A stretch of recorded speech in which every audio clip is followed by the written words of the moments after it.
Good morning, all. Welcome to Saturday morning. What a beautiful, beautiful morning. Just absolutely gorgeous out there today.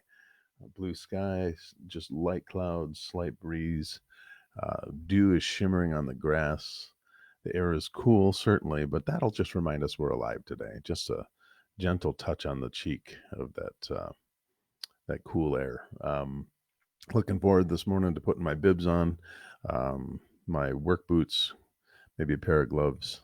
Um, and then heading out to check on my plum trees, dig up some rock, uh, and then just enjoy some sunshine.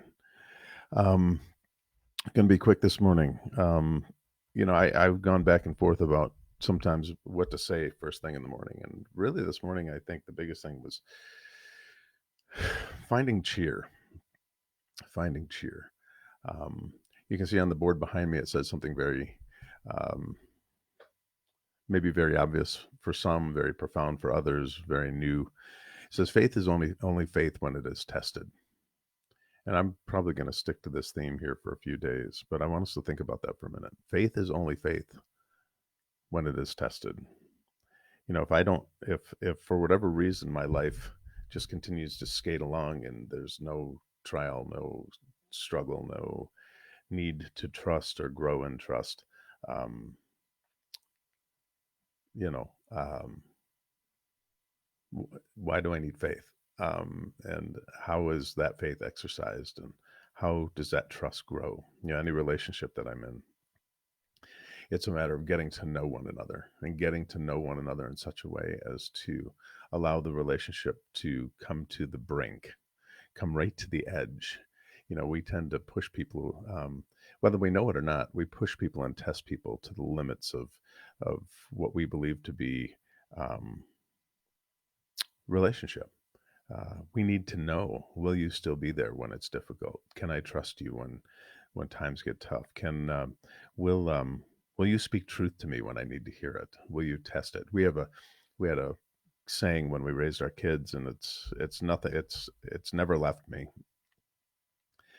Um, and it's this: I love you more than I love my relationship with you. Um, Now, what that means is that it's absolutely essential that in the context of our relationship, you know that I love you enough to speak truth to you. And I'm going to ask you to love me enough to speak truth to me. That doesn't mean um, the strength of that relationship isn't going to be tested in the process. That's the key. That's the deal.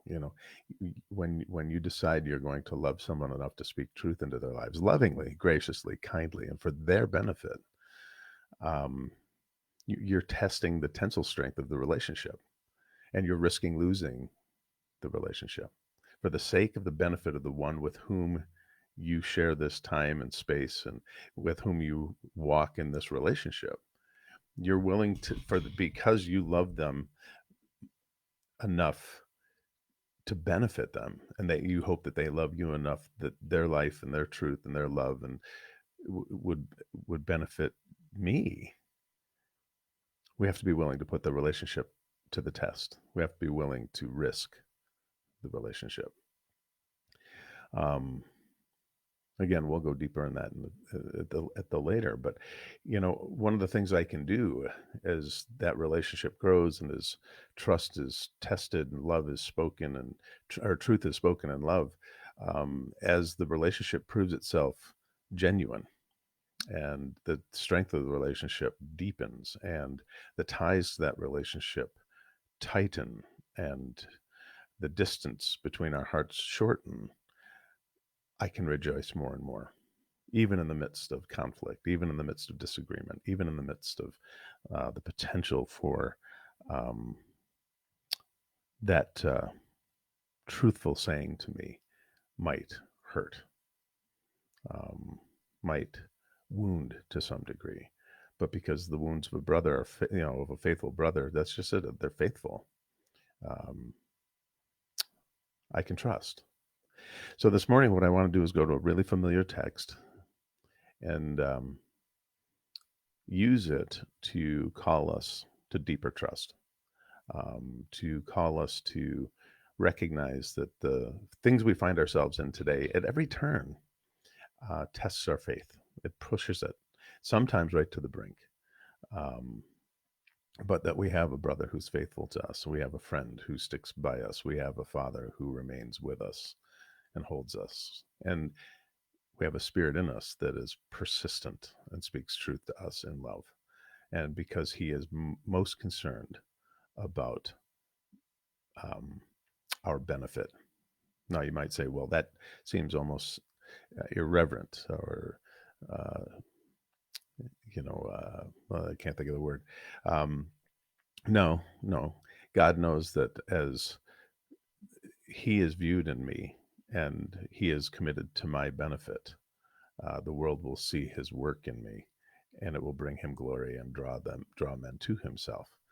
See, we think we have to remember what it is to be to our benefit. Sometimes to our benefit means very difficult things. Sometimes to our benefit means having to persevere through the most difficult and arduous of trials. Sometimes he sees that our benefit is actually suffering loss and having to work through the loss. So, I want to be careful when I use that word benefit because his deepest desire is that he would be formed in us and seen through us. His glory would be magnified in us and that people would see him in us in such a way as to give him praise and glory and honor, but also then desire also to know this one who is faithful. So I'm going to go to Philippians 4, verse 4. And the first phrase is really difficult in the context of our faith being tested. And it's rejoice in the Lord always. Rejoice. Rejoice. I looked at, I'm a warm weather guy. I'm Italian. My family originated in northern Africa and southern Italy. And the older I get, the more Italian I get, I think, because man, I cannot handle this cold. And so I got up this morning. I saw the sun beginning to break over the horizon. I'm thinking, oh, it's going to be a beautiful day. And I saw 70 in the forecast. Well, I made the mistake of looking at the 10-day forecast and the fact that the temperatures probably will hover in the low 50s and even high 40s for the next 10 days. And I went to my wife and I said, I do not need to live in the north anymore. Give me the south. But then something struck me. Just this tiny little whisper in my heart was, I'm doing a work. And I thought, and I said to him, I said, what kind of work can you be doing by keeping me in the cold? The fact of the matter is for me that this is a test. This is truly a test. And the Lord is saying, watch and see, wait and see. What's cool is he reminded me that he's going to be doing a work. What's just as cool, although annoying, is that he's not telling me what that work is going to be and why he would choose to use cold to do it, because it is my least favorite condition. It's cold. What do I choose? What now? I get to choose. I get to choose at this moment. What is it that I will? How is it will I respond? How will I allow my heart now to go? Will I choose to rejoice? Will I choose to ask for the wisdom to be able to see and interpret the conditions he has me in and how he's using them in my life? And then will I walk about this day in such a way as to allow him to do his work, to join him in that work, to seek to see his hand at work, to allow my faith to be tested, and then rejoice. See, it says rejoice in the Lord always, not just when it's going well, not when my coffer is filled and the sun is shining and there's the warmth of that great ball of fire on the back of my neck. No, it says always. It says always. And this takes trust. It takes the knowledge that I serve a God who is literally and utterly and honestly committed to my benefit for his glory and for his children's welfare. Rejoice in the Lord always. And then Paul repeats it. He says, I will say it again, rejoice. And there's a big exclamation point there. We know there's an exclamation point because he repeated it. Anything in the ancient languages, they didn't have a lot of punctuation, but what they would do is they would repeat a phrase or a word to emphasize the degree of exhortation that they were using. So rejoice in the Lord always. I say it again, rejoice. Then he says, let your gentleness be apparent to all. Let the very nature and character of Christ and your trust in him and your ability to rest in him and find peace in him be evident to everybody around you. And then he explains why we can do that, why this could be true. Because the Lord is near. He's near. He is in you, and he's around you, and he's about you. And his hand is upon you, and he is forming and shaping and sculpting and moving and building and pruning. That's what he's doing. So the next phrase is this: so be anxious about nothing. Be anxious about nothing. Well, why? Well, because the Lord is near. He's near. So don't be anxious. That doesn't mean we're sinning when we're anxious. What it means is that we will be anxious, and when we begin to capture that anxiety, we are to remember the Lord is near, and now we're to do something with the anxiety. So he goes on to say, but in everything by prayer and petition, this exchange of wishes, and then offering God our heart's desire with thanksgiving, knowing, being confident, hoping that God will hear and do. We are to present our requests to God. To whom? To God. So we're to rejoice always in the Lord. Rejoice. Let our character be evident, the nature of Jesus in us to leak out, with full confidence in the knowledge that he is near. And so in that, I am to allow, when I'm to be anxious about nothing. I'm to remind myself that as anxiety rises, there's a remedy for this. Remember, rejoice, be grateful, know that the Lord is near, and then offer prayer and petition. And how might I offer prayer and petition? Well, in this particular case, Jesus taught us to do something. And this is where we're going to close. He said, what I don't want you to do when you pray is stand on the street corner and declare it to everybody around you. And whether that be boasting about what you believe you are in God, or who about um, your own stature, your own, trying to prove to everybody your faith, or frankly, to expose the world to the thoughts that you're struggling with. He said, instead, what I want you to do is this. I want you to go to your closet, and there I want you to pray. And there I want you to realize that your Father hears what you have to say to him in secret. Go exchange wishes with him. Go have a conversation with him. Go vent to him. Last couple of days I've talked about do everything without arguing, complaining, or grumbling, or muttering. I had a question, and it was, well, to whom do I vent? Is it okay to vent? Of course it's okay to vent.